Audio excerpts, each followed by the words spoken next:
नमस्कार। आप सभी लोग आ चुके होंगे और थोड़ा सा अचंभित भी होंगे।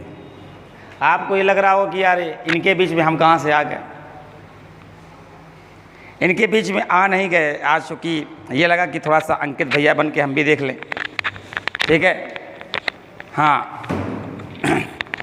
कल आप लोगों ने रीजनिंग के प्रश्न देखे होंगे और रीजनिंग के प्रश्न में आपने देखा होगा, एक लेवल देखा होगा आपने। ये लेवल आपको किसी भी एग्ज़ाम में आप चले जाइए, आपको एक अलग ही ऊंचाइयों पर पहुंचाने में आपकी बहुत ज़्यादा मदद करने वाला है।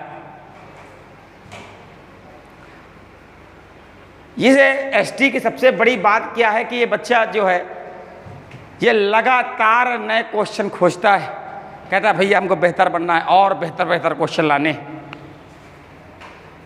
जितने भी बच्चे हमारे देख रहे हों वो एक बार अंकित भैया के लिए बहुत अच्छा थंब देंगे, बहुत ज़्यादा आपके लिए मेहनत कर रहे हैं। लगातार आपको बेहतर से बेहतर एसटी प्रोवाइड की जा रही उनके माध्यम से, क्योंकि इस बार उन्होंने कहा कि भैया पुलिस में अगर 53 आएंगे तो 52 नंबर बच्चों के नहीं होंगे। और मुझे उम्मीद है, क्योंकि जो बच्चा केवल, जो टीचर, जो गुरु केवल आपके लिए ही प्रेरित है कि मुझे बच्चों के लिए करना है, बच्चों के लिए करना है, बाकी कोई मतलब नहीं उसको।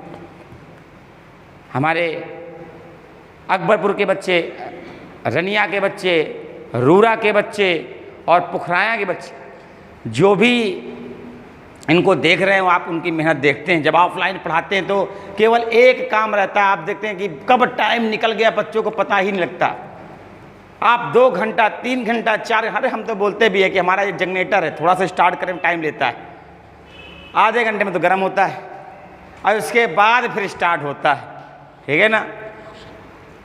जो लोग नए देख रहे होंगे उनको ये लग रहा होगा कि भैया बहुत धीमे धीमे एसटी करा रहे। धीमे एसटी नहीं करा, वो समझा रहे हैं आपको कि प्रश्न कैसे किए जाते हैं। बाकी स्पीड की आप चिंता ना करिए। अगर आपको स्पीड देखनी है तो आइए कभी ऑफलाइन क्लास पर, आपको एक लेवल मिलेगा। आप जैसा चाहोगे आपको वैसा मिलेगा, लेवल मिलेगा आपको। ऑनलाइन में भी लेवल मिलेगा, ऐसा नहीं है। लेकिन चूंकि ऑनलाइन में हमको हर तरह के बच्चे को देखना होता है, इसीलिए आज हम स्वयं अपने उस टीचर के लिए आए हुए। उनका सबसे पहले हम ही आज बुलाएंगे अंकित भैया को अलग से। तो ये बंदा बहुत मेहनत कर रहा है यार, आप लोगों के लिए जान लगाए। ठीक है, और नाक न कटने दियो, नहीं तुम्हारी नाक हम काट ली जाएंगे, याद रखना।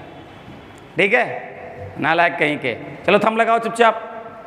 हाँ अंकित भैया आइए स्टेज पे आप। देखो कोई नहीं है, हम हैं और अंकित भैया हैं, तो हम ही ताली बजा देते इस बंदे के लिए। बहुत ज़्यादा मेहनत कर रहा है लड़का। ठीक है, और एकदम गजब का थंब मारो यार, देखो सीधी सी बात है। ठीक है ना। हाँ, ये बंदा वैसा है कि आज तक नहीं कभी बच्चों के ऊपर डंडा नहीं उठाया। वो अच्छी बात है कि सारा बच्चा इसको लाइक करता है, कहता है कि अंकित भैया ऐसे हैं, अंकित भैया वैसे, केवल पढ़ाई पर एकदम दिमाग लगाए हुए। ठीक है, बाकी आप देख रहे हैं चेहरे पर मुस्कान है। हाँ क्या मज़ा आ रही है। ठीक है, और कल 15 क्वेश्चन कराए हैं, आज बाकी 10 क्वेश्चन देखिए और मज़ा लीजिए। और जल्द ही ये अपने टॉप 5 क्वेश्चन रोज़ लाने वाले हैं आपके लिए, बेहतर से बेहतर क्वेश्चन। और तब तक के लिए हम आपको छोड़े जा रहे हैं अंकित भैया के लिए। जाइएगा कहीं नहीं, लगे रहिए बेटा। और बोल दो बेटा, करके दिखाएंगे।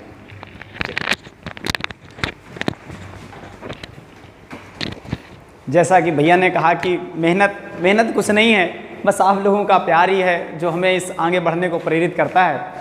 तो ठीक है, रीजनिंग के क्वेश्चन चल रहे थे कल और कुछ क्वेश्चन हो पाए थे, उसी के आगे बढ़ते हैं और देखते हैं नया क्वेश्चन किस प्रकार है।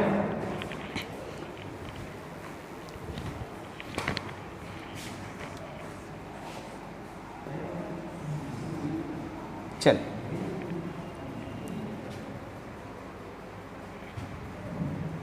ये सारे कल क्वेश्चन हो गए थे। ठीक है ना। तो हम लोग क्वेश्चन पहुंच गए थे कहाँ पर,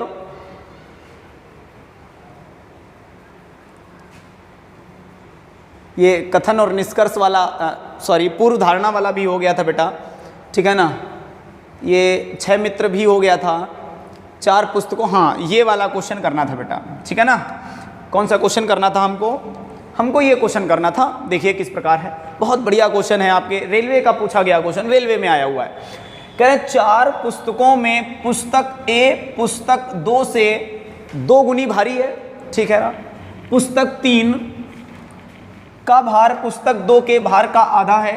पुस्तक 4 का भार पुस्तक 2 की तुलना में 60 ग्राम अधिक है, लेकिन पुस्तक 1 की तुलना में 60 ग्राम कम है। कौन सी पुस्तक सबसे भारी है? बेटा सबसे पुस्तक कौन सी भारी है ये पूछ सकता है, या किसी पुस्तक का वजन पूछ सकता है, कुछ भी पूछ सकता है। चलिए देखें कैसे करना है इस क्वेश्चन को। बेटा कह रहे हैं 4 पुस्तक लिख लेते हैं, 1 2 3 4, ये हमारी 4 पुस्तकें हैं। क्या बताया जा रहा है इन्होंने, कह रहे पुस्तक 1 पुस्तक 2 से 2 गुनी भारी है। पुस्तक 1 जो है वो 2 से बेटा 2 गुनी भारी है, तो मैं कह सकता हूं ये जो है इसका वजन x है, इसका वजन बेटा 2x है। बात को समझ पा रहे हैं? ठीक, आगे बढ़ते हैं। आगे इन्होंने कहा है पुस्तक 3 का भार पुस्तक 2 के भार का आधा है। मतलब ये जो पुस्तक 3 है पुस्तक 2 के भार का आधा है, यानी x/2 है। क्या इतनी बात समझ गए? चलिए आगे बढ़ते हैं। इन्होंने कहा पुस्तक 4 का भार पुस्तक 2 की तुलना में 60 किलोग्राम अधिक है। पुस्तक 2 की तुलना में 60 किलोग्राम अधिक है, यानी x + 60, ठीक है भाई। आगे कह रहे हैं लेकिन पुस्तक 1 की तुलना में 60 ग्राम, यहां भी ग्राम ही है बेटा, 60 ग्राम कम है, ठीक है। यानी पुस्तक 2 की तुलना में इसका वजन 60 ग्राम कम है। तो क्या मैं कह सकता हूं बराबर 2x - 60 कम है भाई, मैंने कम लिख दिया। यहां से हम लोग x का मान निकाल लेंगे, हर जगह x की वैल्यू रख देंगे, हमारा आंसर आ जाएगा। देखिए यहां से जरा x का मान निकालते हैं। ये मैं इसको इधर ले जाऊंगा तो बचेगा बेटा ये x, ठीक है ना। ये हम इधर ले आएंगे तो हो जाएगा 60 दूना 120, यानी x का मान बेटा क्या होने वाला है? 120 होने वाला है। अब इधर आ जाओ, इसका मान हो जाएगा तुम्हारा 120, यानी पुस्तक 2 का वजन 120 ग्राम, अगर ग्राम है तो मैं ग्राम ऐसे लिख दे रहा हूं। अब कह रहे हैं इस एक पुस्तक का वजन इसका 2 गुना हो जाएगा बेटा, तो ये हो जाएगा 240 ग्राम। आप समझ पा रहे हैं कि नहीं? पुस्तक 3 का वजन पुस्तक 2 की वजन का आधा है, मतलब बेटा इसका आधा है, सीधा मैं कह सकता हूं ये 60 ग्राम है। क्या आप समझ पा रहे हैं? पुस्तक 4 का वजन पुस्तक 1 के वजन से 60 किलोग्राम अधिक है। अगर बेटा पुस्तक 1 का वजन 120 ग्राम है तो 60 ग्राम अधिक है, इसका मतलब क्या हो जाना है? 180 ग्राम। क्या आप ये बात समझ पा रहे हैं? आपने यहां पर देखा पुस्तक 1 का जो वजन है वो 240 ग्राम है, पुस्तक 2 का वजन 120 ग्राम है, पुस्तक 3 का वजन 60 है, पुस्तक 4 का 180 है। हमसे क्या पूछा हुआ है? कौन सी पुस्तक सबसे भारी है? बेटा कौन सी पुस्तक भारी है? पुस्तक ए जो है वो सबसे भारी है। इसका आंसर बेटा क्या होने वाला है? इसका ए आंसर सही होने वाला है, पुस्तक ए। समझ में आ गया होगा बेटा। चलिए आगे बढ़ते हैं नेक्स्ट क्वेश्चन की ओर, देखते हैं नेक्स्ट क्वेश्चन किस प्रकार है हमारा। नेक्स्ट क्वेश्चन कौन सा है? नेक्स्ट क्वेश्चन ये है,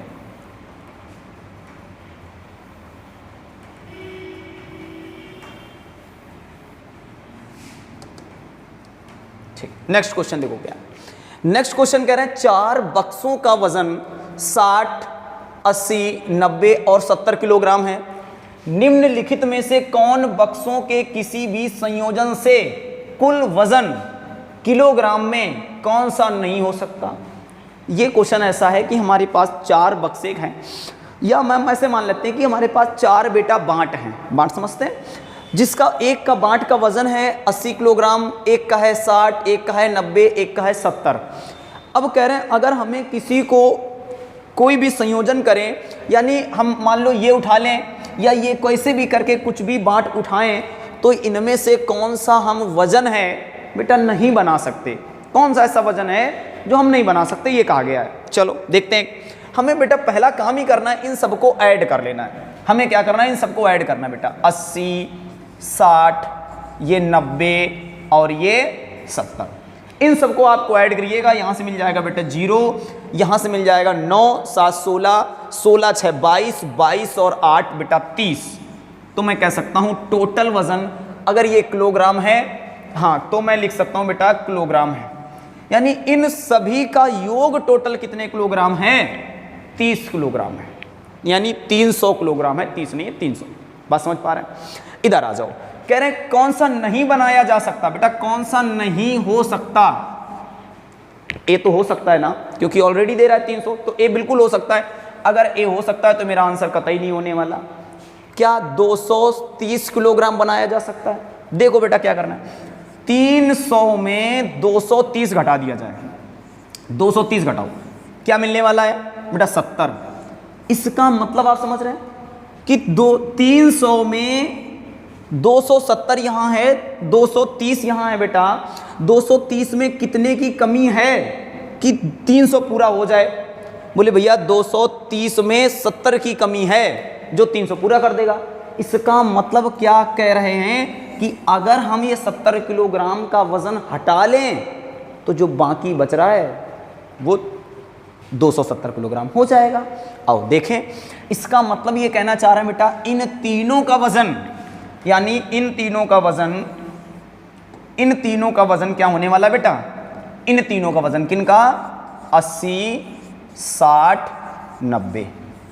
इन तीनों का वजन कितना होने वाला है? 230। ये तो हो जाएगा।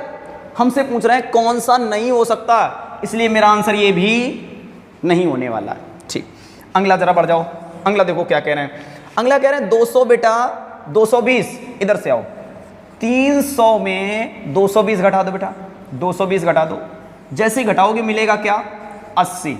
इसका मतलब ये है कि इन चारों बांटों में से अगर 80 किलोग्राम वाला बांट हटा लिया जाए तो बाकी जो हमारे वजन के बचेंगे बांट, उनका वजन क्या होने वाला है? उनका वजन होने वाला है बेटा 220। आओ देखते हैं जरा। कह रहे हैं उनका 220 होने वाला है।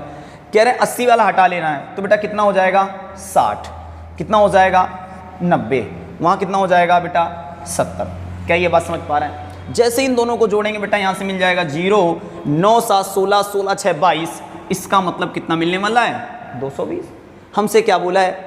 किसी भी संयोजन से कुल वजन किलोग्राम में नहीं होना चाहिए, यानी कैसे भी जोड़ लो नहीं होना चाहिए उतना। ये तो हो रहा है, इसलिए मेरा आंसर नहीं हो सकता। बेटा मेरा आंसर सही क्या होने वाला है? 290। यानी तुम कैसे भी करके जोड़ने का प्रयास करो तो 290 नहीं हो सकता है। बात समझ रहे हैं कि नहीं समझ रहे हैं? इसका आंसर सही क्या होने वाला है? 290। ठीक है, चलो बढ़ जाते हैं नेक्स्ट क्वेश्चन की ओर। अगला प्रश्न देखते हैं भाई क्या हो जाएगा। इसका आंसर हो जाएगा बेटा 290। ठीक, चलो आगे बढ़ जाते हैं। अगला प्रश्न क्या कह रहे हैं? अगला प्रश्न देखो बेहद आसान प्रश्न है भाई आपके सामने, और अगर आ गया तो आसान है और नहीं आया तो गलत भी बहुत जल्दी हो जाता है। ठीक, क्या कह रहे हैं? वह एक कौन सा है जो इस समूह में नहीं आता? भिन्न छाटिए, ऑड वन आउट छाटिए, इसमें बताइए कि कौन सा है वह इस समूह में नहीं आता। चलो देख लेते हैं भाई। कह रहे हैं लाल, रंग दिए गए, कह रहे हैं लाल, सफ़ेद, नीला और हरा। बताने हैं कौन सा नहीं आता। देखो इसमें क्या होता है, कुछ एक नया पैटर्न यानी एक विशेष लॉजिक लगाकर आंसर देना होता है। यहाँ पर देखो कई लॉजिक बन रहे हैं, वो कौन से लॉजिक हैं वो देख लेते हैं जरा। यहाँ पर यहाँ तो आपको पहला लॉजिक तो मैं बताने जा रहा हूँ क्या हो सकता है। आपको प्राथमिक कलर के बारे में पता होना चाहिए, ठीक है ना। प्राथमिक कलर होते हैं, द्वितीय कलर होते हैं। देखो प्राथमिक कलर कौन कौन से होते हैं? प्राथमिक कलर होते हैं बेटा RGB। RGB का मतलब बेटा लाल, ठीक है ना। G का मतलब ग्रीन, मतलब बेटा हरा। B का मतलब ब्लू, मतलब नीला। ठीक, इनको हम लोग कहते हैं प्राथमिक कलर, ठीक है। लाल, हाँ बेटा लाल है। हरा, हरा है। नीला, नीला है। क्या इस प्राथमिक कलर में कहीं भी सफ़ेद रंग है क्या? कहीं सफ़ेद रंग है क्या? नहीं। तो ये मेरा आंसर हो जाता है यहाँ पर बेटा। क्या आंसर हो जाने वाला? सफ़ेद। ठीक। कुछ लोग सोच रहे होंगे कि दूसरा तरीका भी है, क्या लॉजिक लगेगा? दूसरा लॉजिक भी है, क्या लॉजिक है बेटा? इंद्रधनुष के रंग, इंद्रधनुष के रंग कौन से रंग होते हैं? विबग्योर तुम्हें पता होगा भाई। कह रहे हैं VIBGYOR,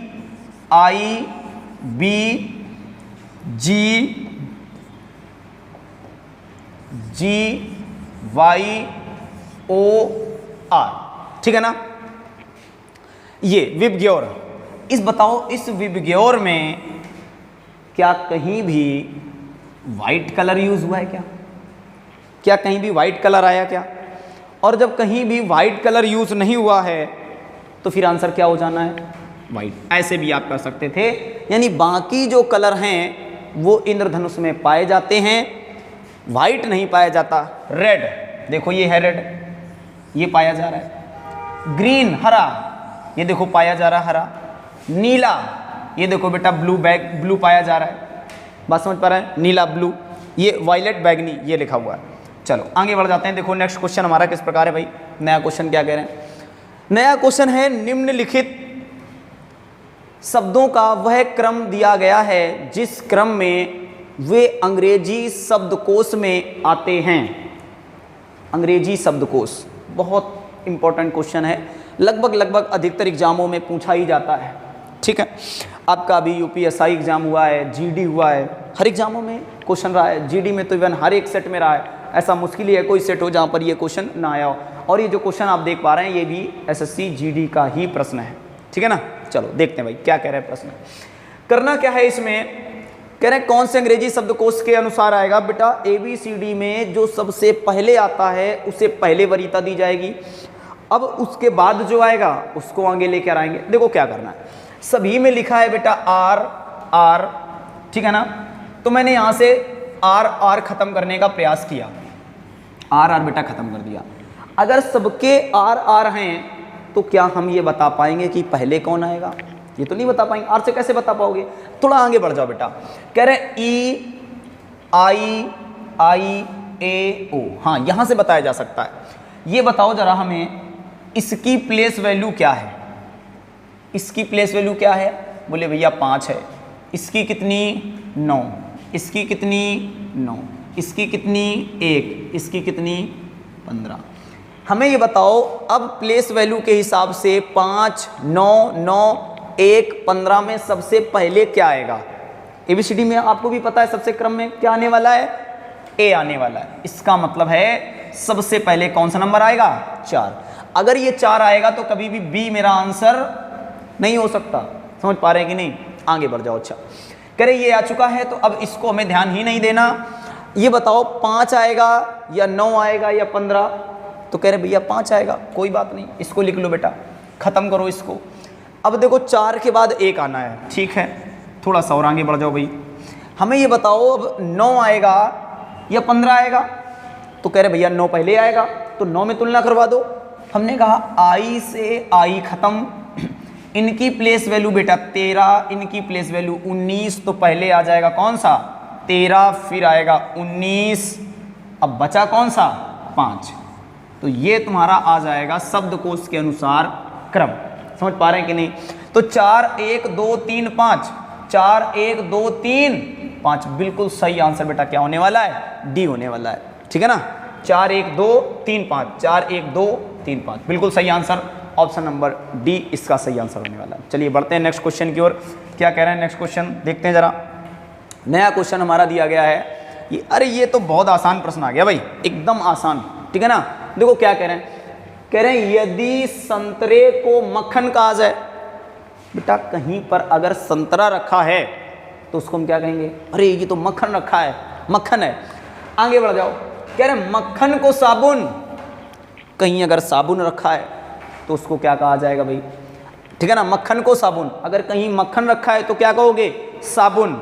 ये कोडेड उसका है, ठीक है ना, कोडेड किया गया है कि मक्खन को साबुन से कोडेड कर दिया गया। ठीक, कोडिंग डिकोडिंग कह रहे कहा जाता है। साबुन को स्याही, साबुन को स्याही कह रहे हैं। ठीक है भाई, स्याही को शहद और शहद को संतरा कहा जाता है। तो कपड़े धोने के लिए निम्न में से किसका उपयोग किया जाएगा? अब आपको पता है बेटा कपड़े धोने के लिए किसका इस्तेमाल किया जाता है? साबुन का।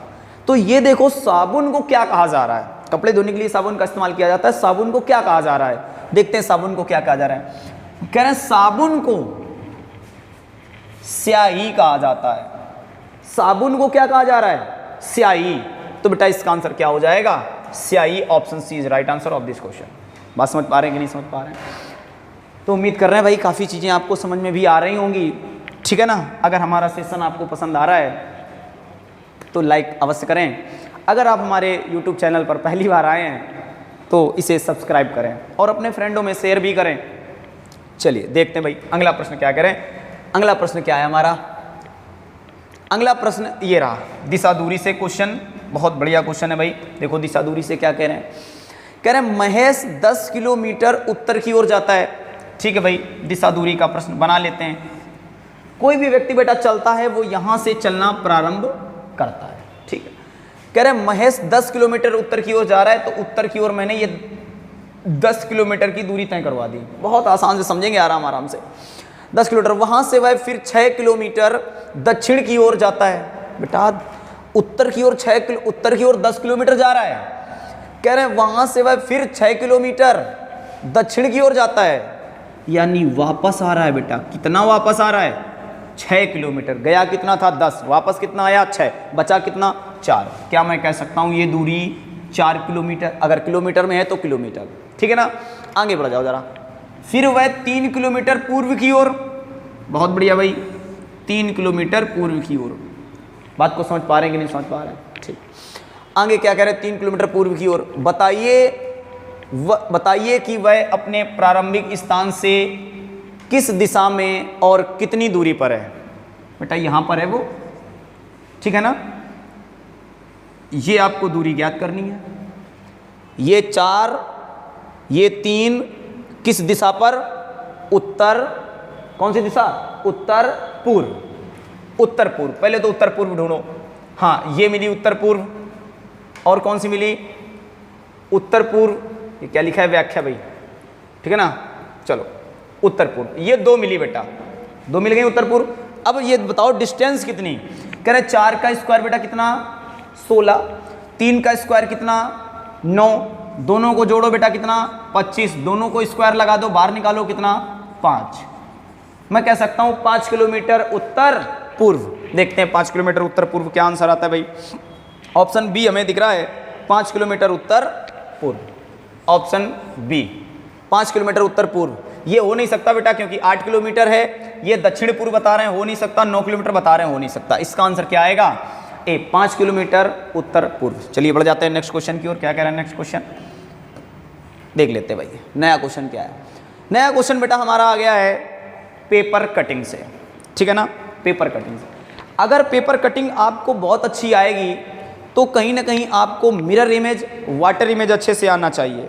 क्या आना चाहिए बेटा, मिरर इमेज और वाटर इमेज बहुत अच्छे से आना चाहिए। अगर आपको जितना अच्छा मिरर इमेज, वाटर इमेज आता है, उतने अच्छे से आप पेपर कटिंग कर सकते हैं, क्योंकि वही दोनों रूल यहाँ पर लगते हैं। आओ देखो जरा, कह रहे हैं एक हमारे पास ये पेपर था, इस प्रकार का पेपर था ये हमारे पास एक पेपर था चौकोर।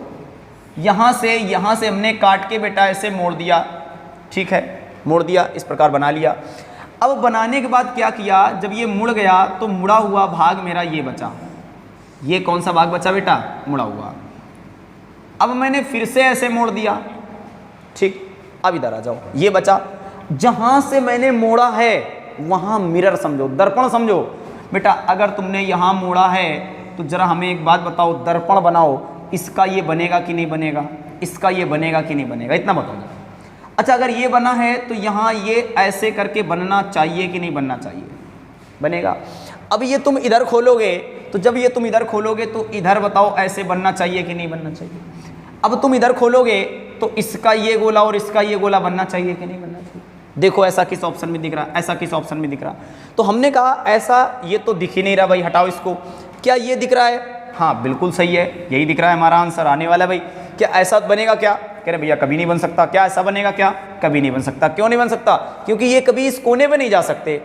तो इसका आंसर बेटा सही क्या होने वाला है, इसका आंसर बी सही होने वाला है। ठीक है ना, कभी स्पेशल सेशन लेके आते हैं वाटर इमेज, मिरर इमेज का, फिर इसके बाद आपको ये पढ़ाते हैं पेपर कटिंग। बहुत मज़ा आएगा, एकदम धीरे धीरे स्टेप बाय स्टेप चीज़ें ऊपर लेते चले जाएंगे।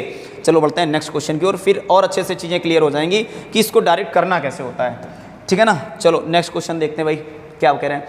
नेक्स्ट क्वेश्चन है बेटा छिपी हुई आकृति ज्ञात करना। जो भी इसमें आकृति आपको दिख रही है दिए गए इस डायग्राम में, आपको आकृति ढूंढनी है कि जो आकृति है वो कहाँ पर छिपी है, आपको बताना है।